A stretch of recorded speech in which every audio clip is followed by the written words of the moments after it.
Como lidar com o caos? Como lidar com os problemas que aparecem na nossa vida? Será que tem uma fórmula secreta para a gente lidar melhor com essas situações? Isso é o que a gente vai ver falando sobre esse livro aqui, 12 Regras para a Vida, do psicólogo Jordan Peterson. Então, bora pro vídeo. Olá, meu nome é Neto Pereira, seja muito bem-vindo ao meu canal. E hoje aqui no Hora da Leitura a gente vai falar sobre esse grande best-seller internacional, do psicólogo Jordan Peterson, que é um dos psicólogos atuais mais famosos aí do mundo. E no livro ele cita aqui 12 regras para a gente seguir, para a gente aplicar na nossa vida, como se fosse um remédio, um antídoto para a gente lidar com o caos. Ele não quer dizer que o caos ele não vai aparecer na nossa vida, O caos ele é inevitável, Os problemas que a gente tem na nossa vida são inevitáveis, mas ele vai dar aqui 12 regras para a gente seguir, para a gente aplicar na nossa vida, para tornar essa trajetória mais fácil, para isso não ser uma coisa tão dolorosa aí para nossa vida, tá certo? E eu já vou abrir. O Jordan Peterson, ele cresceu lá no Canadá. Ele cresceu lá numa região bem fria lá do Canadá. Ele teve vários ofícios aí durante a vida, mas ele se concretizou, Ele fez o nome dele como psicólogo. Ele inclusive foi psicólogo, consultor aí de grandes nomes aí de secretário da ONU. Ele foi professor em Harvard. Então ele é um cara bem conceituado aí na profissão dele. E é um dos mais famosos, se não for o mais famoso psicólogo da atualidade. E ele já começa o livro indicando aqui a ordem e o caos, O que é a ordem e o que é o caos, Ele dá essa diferença pra gente. Então eu vou começar aqui pela ordem, tá? A ordem acontece quando as pessoas ao seu redor agem de acordo com as normas sociais bem compreendidas e mantêm-se previsíveis e cooperativas. Ou seja, quando as coisas vão indo pelo trilho, quando as coisas seguem da maneira que a gente planeja, isso é a ordem. É o mundo da estrutura social, do território explorado e da familiaridade. O estado da ordem é tipicamente retratado simbolicamente no imaginário como masculino. É o rei sábio e o tirano para sempre vinculados, assim como a sociedade é simultaneamente estrutura e opressão. É aquela coisa, quando tudo tá indo bem, quando a gente não tem problemas, quando tudo acontece exatamente como a gente preveu que acontecesse, Isso é o estado de ordem, Quando não há problemas atingindo, as nossas metas, os nossos objetivos. Mas a gente sabe que a vida não é assim. Sempre acontecem imprevistos. Inclusive aqui no meu canal eu sempre falo da importância de você, por exemplo, em se tratando de educação financeira, de você fazer uma reserva de emergência. Porque a gente não sabe quando que vai acontecer um imprevisto na nossa vida. Na nossa vida como um todo, em que o dinheiro pode ser sim uma solução para resolver esses problemas. Então você tem que ter uma reserva de emergência, uma reserva contra imprevistos para ajudar você nessas questões. Por quê? Porque imprevistos sempre acontecem. E aqui ele já cita o caos. Ele citou ali a ordem, Esse é um, dos conceitos que ele dá, que tem vários conceitos. Inclusive, ele é um autor que detalha muito bem, ele conta histórias, ele conta detalhadamente as histórias para que você entenda o conceito que ele está querendo tirar para chegar naquele ponto, naquela situação que ele quer que você entenda. Então ele, além de ser um grande psicólogo, ele é um ótimo escritor. E aqui ele descreve o caos. O caos, em contraste, é onde ou quando algo inesperado acontece, né? É o que eu acabei de falar. É quando o imprevisto surge aí na sua vida. O caos emerge de maneira trivial quando você conta uma piada em uma festa com pessoas que acha que conhece e um calafrio silencioso e constrangedor paira sobre o grupo. Ou seja, quando você... Ele dá o exemplo aqui, né, de uma piada ali que você vai contar e ninguém ri, né? Então isso seria o caos, né? Um exemplo de caos, né? Ou seja, você é um péssimo humorista. Ou a sua, como que eles falam lá, a sua popularidade, né, tá por um fio, né? Tá um fiasco. O caos é o que emerge mais catastroficamente quando você de repente fica sem emprego ou é traído por um companheiro. Isso também é um caos, né? Quando você leva aquele chifre, né, que você não estava esperando. Como antítese da ordem simbolicamente masculina, ele é apresentado no imaginário como feminino. É o novo e imprevisível que surge de repente no seio do cotidiano familiar. É a criação e a destruição, a fonte de coisas novas e o destino dos mortos, assim como a natureza em oposição à cultura é simultaneamente nascimento e morte. Então, o que ele quer dizer aqui? Que você, na sua vida, não tá livre do caos. Inclusive, né, a gente não pode achar que a felicidade na nossa vida vai ser eterna. Assim como o caos, ele também não é eterno, né? Ele tem o seu tempo para acontecer e para acabar. E a felicidade é a mesma coisa. A ordem, né, seria a mesma coisa. A gente não tem uma felicidade eterna e nem um caos eterno, né? Ninguém vive feliz o tempo todo. E nem o caos na vida dessa pessoa vai ser para sempre, né? Vai ser o tempo todo. Ele tem um início e tem um fim. E é isso, com esse caos, que ele dá essas 12 regras, e no vídeo de hoje a gente vai tratar de 2 regras, das 2 primeiras regras que ele cita aqui no livro. E ele descreve aqui por que ele fez o livro desse jeito, né, como regras, porque ele descreve que o ser humano, ele precisa de regras para viver. Olha o que ele cita aqui, ó. Precisamos de regras, padrões, valores, sozinhos e coletivamente. Somos animais que vivem em bando, bestas de carga. Precisamos carregar um fardo para justificar nossa existência miserável. Talvez, se vivêssemos corretamente, não tivéssemos de nos voltar à certeza do totalitarismo para proteger a nós mesmos do conhecimento de nossa própria insuficiência e ignorância. Talvez conseguíssemos evitar esses caminhos para o inferno, e vimos no terrível século XX quão real o inferno pode ser.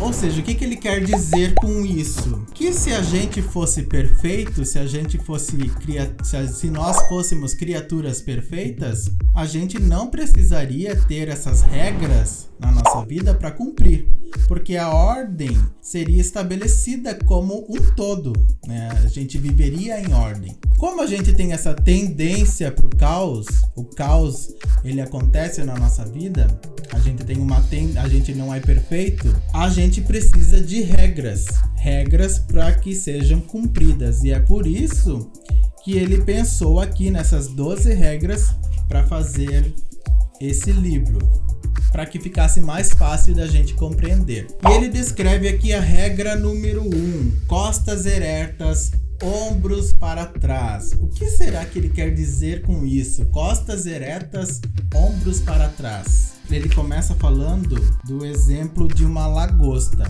E daí você pode estar se perguntando, né? O que uma lagosta tem a ver com o ser humano?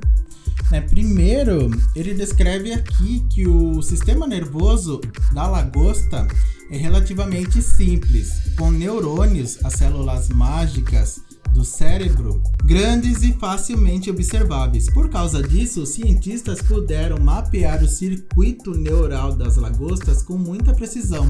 Isso nos ajudou a entender a estrutura e o funcionamento do cérebro e o comportamento de animais mais complexos inclusive os seres humanos.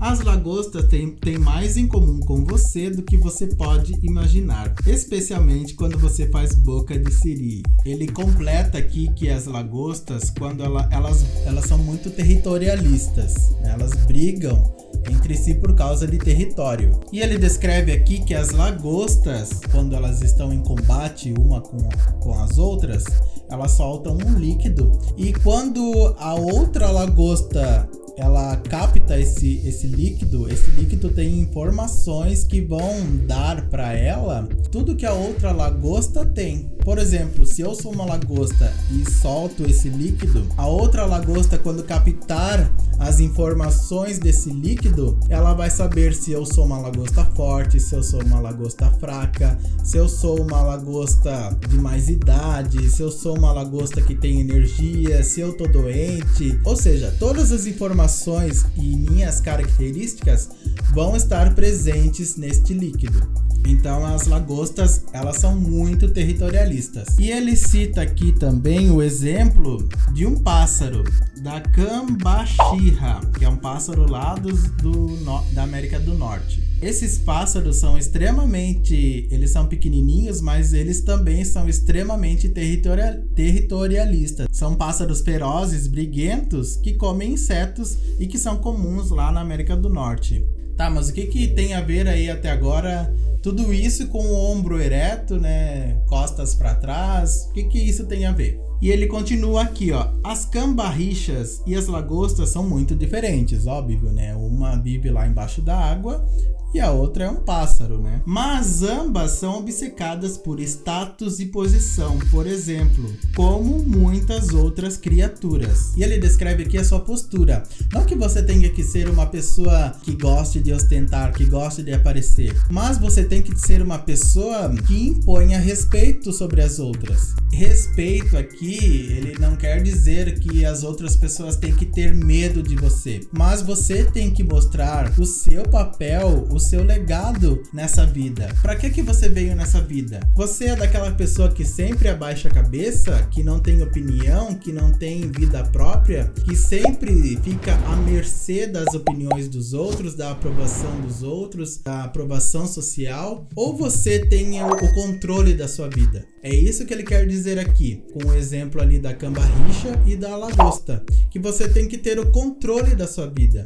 Senão as outras pessoas não vão respeitar você, não vão respeitar a sua essência, né? Você vai ser uma pessoa que não vai ter significado algum para a sociedade. Por outro lado, se você manter uma postura, se você tem um respeito, né, uma admiração das outras pessoas em relação a você, a posição dos outros vai ser diferente.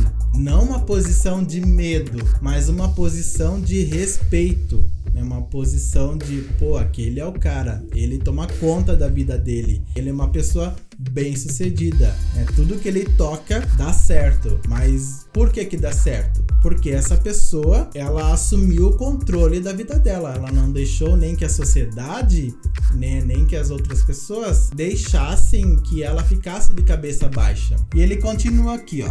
Por outro lado, se você tiver um status nas posições inferiores, seja macho ou fêmea, você não tem onde morar ou nenhum lugar bom. Sua comida é terrível quando não está passando fome. Você tem péssimas condições físicas e mentais. Desperta o mínimo interesse romântico nos outros, a menos que estejam tão desesperados quanto você.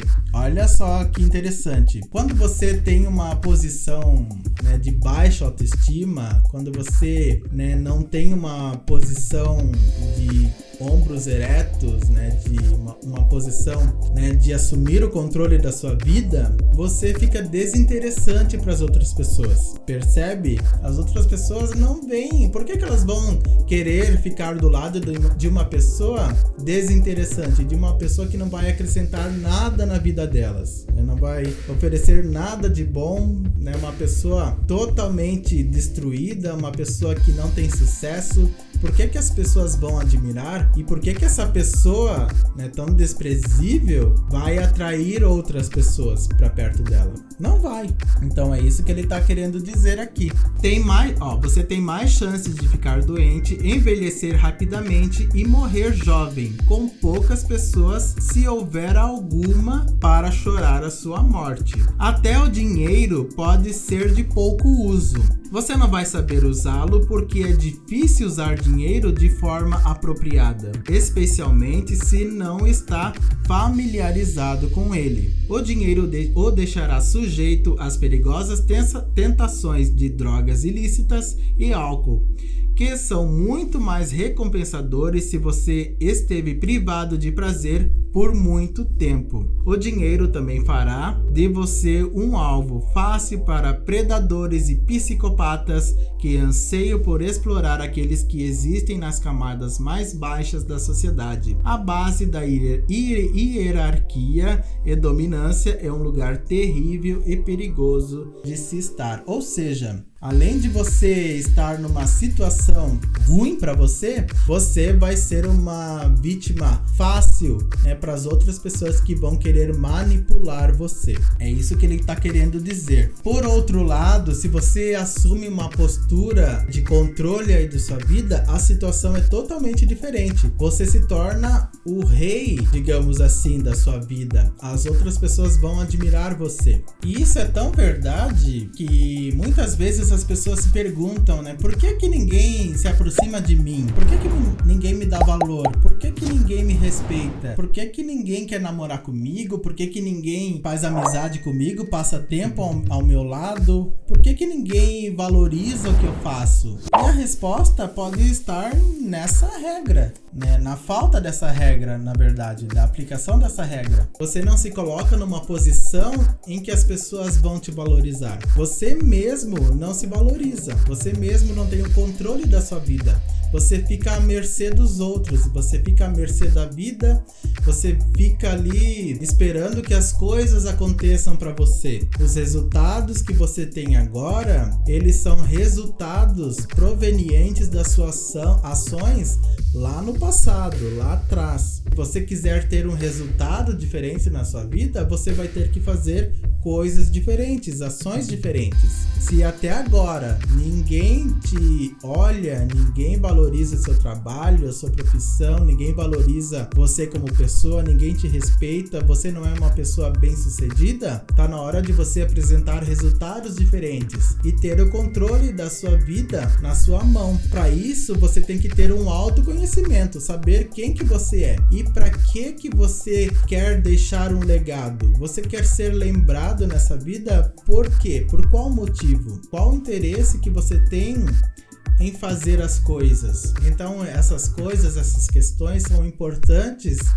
para você analisar por que as coisas não estão dando certo na sua vida. Aplicar essa regra na sua vida pode ser uma das soluções para você começar a mudar aí o jeito que a sua vida tá andando. Olha, e ele descreve aqui, ó, uma pessoa que, por outro lado, tem o controle da vida. Por outro lado, se você tem um status nas posições mais altas, o mecanismo frio pré-reptiliano do cérebro entende que seu nicho está seguro e produtivo e que você está bem amparado por um apoio social. Ele entende que as chances de que algo vá machucar você são mínimas e podem ser seguramente desconsideradas. A mudança pode ser a oportunidade e não um desastre. Aí que tá, muitas pessoas têm medo da mudança, né? E a mudança realmente, ela pode assustar. Só que você tem que ver a mudança como uma forma aí de você ter uma oportunidade. Qual oportunidade que eu vou ter com essa mudança na minha vida?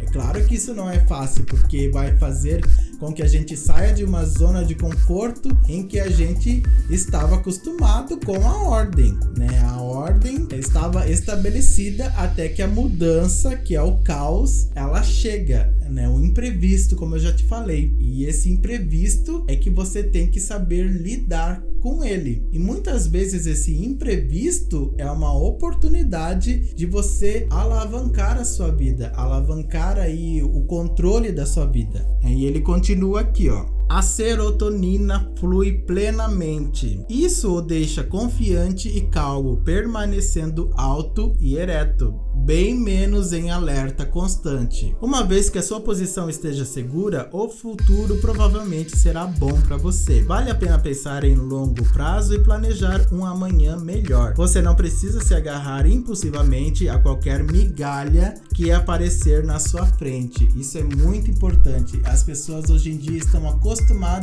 a receber migalhas. Elas se contentam com migalhas e essas migalhas as fazem felizes. Ninguém merece receber migalhas. Você tem que receber prosperidade, você tem que receber sucesso, você tem que receber o melhor da vida e não migalhas. Não aceitar migalhas dos outros e nem da vida. E ele continua aqui, ó. Ele diz, né, que você não pode receber migalhas, pois pode esperar de forma realista que as boas coisas continuarão disponíveis. Ou seja, você não precisa receber migalhas, pois sabe, tendo uma postura aí, você sabe que coisas boas sempre vão acontecer na sua vida, mesmo vindo caos. Você pode adiar a gratificação sem abster-se dela para sempre. Você pode se dar ao luxo de ser um cidadão confiável e cuidadoso. E ele continua aqui, ó, né, na primeira regra aqui ele fala aqui da postura, né, de se manter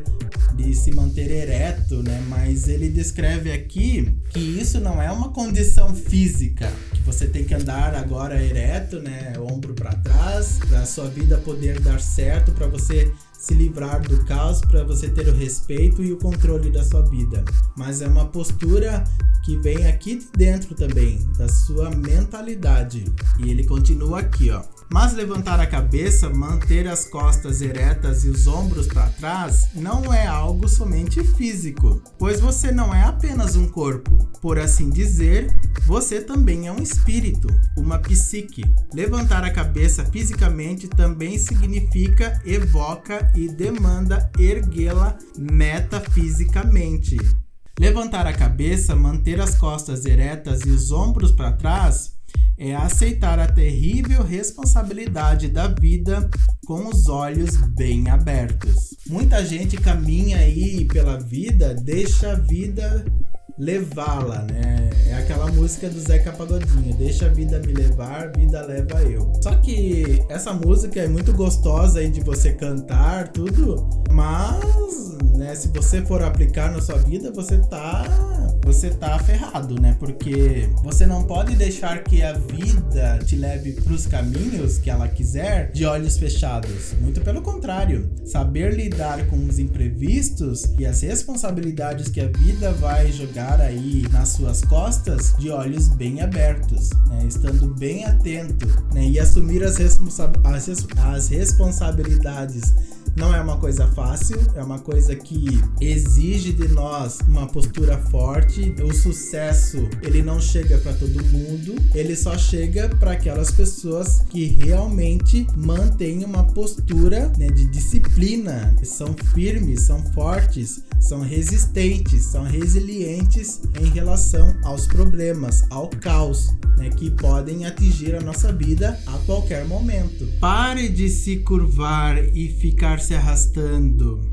Fale o que você pensa, erga sua cabeça e olhe firmemente para frente. Não fique esperando, né, soluções aí do além para sua vida, né, que o governo faça alguma coisa, que a sua família, que os seus amigos te ajudem, que as coisas simplesmente, né, num piscar aí de olhos, se solucionem na sua vida. E a partir do momento que você se comportar dessa maneira, as pessoas, incluindo você, começarão a pensar que você é competente e capaz, encorajado pelas reações positivas que está recebendo agora.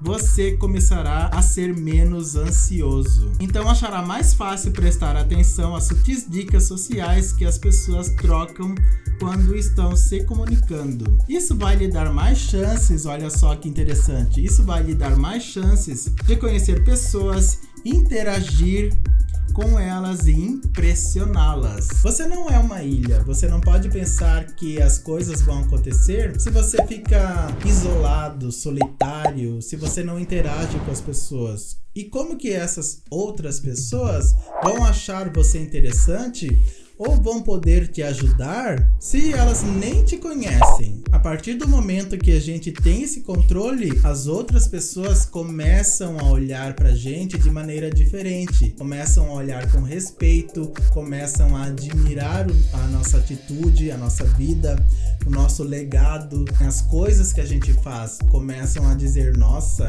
aquele cara deu a volta por cima. Agora sim, eu vejo que ele realmente tá assumindo o controle da vida dele. É assim que as outras pessoas vão enxergar você. E isso vai atrair oportunidades aí para você, vai atrair que você conheça pessoas novas, conheça pessoas interessantes aí na sua vida e que você seja respeitado e valorizado por essas pessoas da maneira que você merece, e não recebendo, não aceitando aí migalhas e se contentando com essas migalhas na sua vida. É só dessa maneira que você vai poder dominar o caos que pode atingir a sua vida a qualquer momento. Lembrando que ter o controle da nossa vida não vai impedir que o caos entre, né? O caos, ele entra na nossa vida, né, de uma hora para outra. Como eu te falei, ninguém é feliz o tempo todo, ninguém vive no caos o tempo todo. Mas você agindo dessa forma, você vai ter possibilidade de ter um controle maior sobre o caos. E o caos já não vai fazer tanto efeito destrutivo dentro da sua cabeça, dentro da sua mente, como se você não tivesse essa postura de ficar ereto, de olhar para frente e de ter esse controle, esse domínio aí da sua vida. Então essa foi a primeira regra, né? A regra número 1 de manter-se ereto, costas, ombros para trás, né? Porque ninguém vai fazer isso por você. As outras pessoas têm a vida delas para cuidar, né? Então as outras pessoas muito menos farão isso por você. Infelizmente é assim que funciona a vida, né? Regra número 2: cuide de si mesmo como cuidaria de alguém sob sua responsabilidade. Aqui ele coloca o exemplo de Adão e Eva. Ele faz todo o contexto aqui, né, pra gente entender aonde que ele quer chegar. Então ele conta a história aqui de Adão e Eva. Todo mundo conhece a história de Adão e Eva, né, que eles não podiam comer o fruto proibido. Aí veio a serpente com a historinha lá, convenceu a Eva ofereceu a fruta proibida lá pro Adão, que era a fruta do conhecimento, né, de todo conhecimento. E então, né, eles caíram em desgraça aos olhos de Deus. E ele descreve assim, ó: Adão e Eva não pareciam muito conscientes de início, quando foram colocados no paraíso, e certamente não eram autoconscientes, pois estavam nus, mas não sentiam vergonha. E no terceiro verso do Gênesis surge a serpente. Ou seja, o que ele quer dizer aqui? Que até aquele momento, Adão e Eva, eles estavam vivendo na ordem. Tudo estava ocorrendo bem. Eles não tinham essa autoconsciência, né? Eles estavam nus, não sentiam vergonha de estar pelados ali, né? Para eles era normal. Eles não tinham essa consciência de nudez, por exemplo. Mas veio a serpente. A serpente, o que significa a serpente? A serpente significa o caos. Né?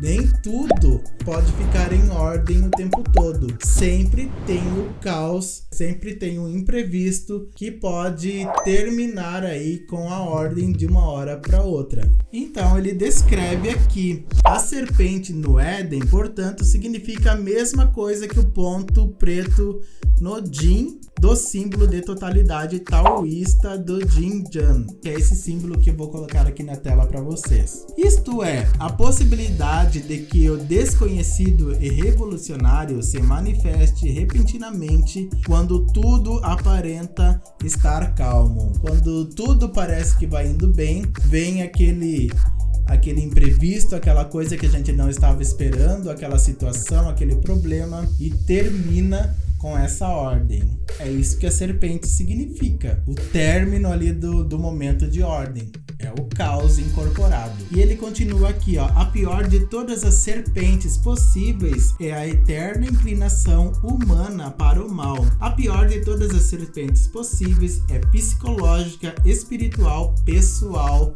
e interna. Ou seja, o que ele quer dizer aqui? As serpentes na nossa vida, o caos na nossa vida, ele está instalado aqui, ó, dentro da nossa cabeça. Se alguma coisa não está dando certo na sua vida, é alguma serpente interna, psicológica, espiritual, que está agindo dentro da sua mentalidade, que está interferindo que a ordem se estabeleça, que você tenha uma postura ereta. Lembra da regra lá número 1? A nossa pior serpente está aqui dentro da nossa mentalidade, né?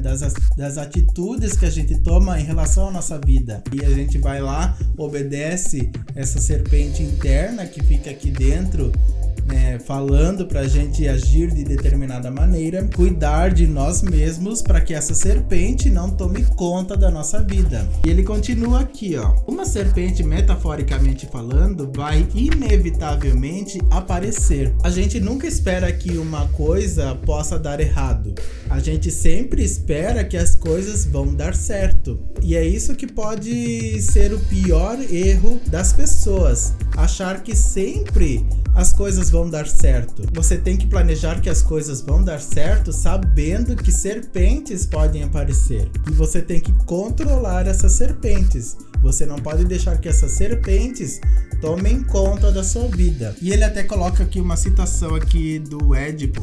É muito melhor tornar aptos os seres que estão sob seus cuidados do que protegê-los. O que ele quer dizer com isso? Às vezes a gente se pergunta, né? Por que Deus permitiu que a serpente, né, entrasse lá no Jardim do Éden? Por que Deus permitiu que o caos se instalasse? Por que Deus permitiu que essa serpente ficasse ali, já que ele é poderoso, né? Ele sabe de tudo. Ele certamente, será que não sabia que tinha uma serpente ali, que tinha o caos se estabelecendo ali?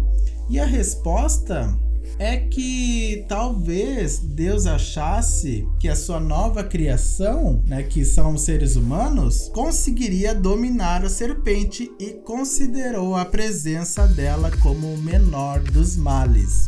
É isso que ele talvez descreva, né, como o pensamento aí de Deus, né, que ele quis tornar o ser humano apto, né, para controlar o caos. Vai saber, né? Só quando a gente morrer e puder perguntar isso para Deus, né? E ele termina aqui a segunda regra dizendo: merecemos respeito. Você merece respeito. Você é importante para as outras pessoas, assim como para si mesmo. Você tem um papel vital a ser exercido no destino em desdobramento do mundo. Você é, portanto, moralmente obrigado a cuidar de si mesmo. Você deve cuidar, ajudar e ser bom consigo da mesma forma que cuidaria, ajudaria e seria bom para alguém que ama e valoriza. Sendo assim, você pode ter que se comportar habitualmente de forma que lhe permita um pouco de respeito pelo seu próprio ser, nada mais justo. Valorize-se. Ele deu ali aquela história ali de Adão e Eva, né, da serpente, para mostrar que depois que eles comeram a fruta ali, o fruto proibido, eles se tornaram autoconscientes, viram o caos que se instalou ali, por que aconteceu, né, de eles serem expulsos, e eles tiveram ali que trabalhar, eles tiveram que lutar. Antes a ordem estava estabelecida, eles não precisavam trabalhar. Agora não, veio a serpente, veio o caos. Para eles poderem sobreviver, eles iam precisar caçar, eles iam precisar trabalhar, eles precisariam construir um abrigo para eles, para escapar das feras, dos animais selvagens, já que eles foram expulsos do Éden. Então eles precisam aprender a cuidar de si, a se proteger do caos, de todos os problemas que o caos pode te gerar, né? No caso ali, a serpente gerou uma série de caos ali na vida deles. Então eles têm que aprender a cuidar de si, se valorizar, se respeitar para poderem viver. Então a mesma coisa acontece com você. Valorize-se, cuide de si mesmo, tanto na sua vida financeira, na sua vida pessoal, na sua vida conjugal, na sua vida social, profissional. Não assuma uma posição menor do que você merece. Lembre-se, mantenha aí o foco, mantenha as costas eretas, os ombros para trás e cuide de si mesmo. Cuide da sua mentalidade, para que a serpente não venha roubar essa ordem aí de você. É claro que serpentes podem vir o tempo todo, né, e tirar essa ordem. Só que você sabendo o que você tem que fazer, né, você aplicando essas duas regras aí na sua vida, essa serpente não vai fazer aí um estrago tão grande e você vai ter condições para superar todos esses problemas, todos esses fardos aí que essa serpente pode gerar aí na sua vida. E lembre-se que a pior das serpentes está aqui dentro da nossa cabeça. Tá certo? Então essa foi a nossa reflexão de hoje aqui da regra número 1 e da regra número 2 do livro aqui 12 Regras para a Vida, do psicólogo Jordan Peterson. Eu vou deixar o link, se você quiser adquirir esse livro, eu vou deixar o link dele aqui embaixo na descrição do vídeo. É só você clicar que você vai ser redirecionado lá para o site da Amazon, onde você pode efetuar a compra desse e de outros livros de educação financeira que eu também já tratei aqui no canal. E se você tem interesse também em equipamentos de gravação de vídeo, eu vou deixar o link deles também aqui embaixo na descrição desse vídeo, tá certo? E se você gostou desse vídeo, deixe o seu like, não se esqueça de se inscrever aqui no canal Dinheiro Suado se você ainda não é inscrito, ative o sininho das notificações, senão o YouTube não te avisa, e faça um Netflix aqui no canal com outros vídeos que podem te ajudar. Tenha muito sucesso e até o próximo vídeo.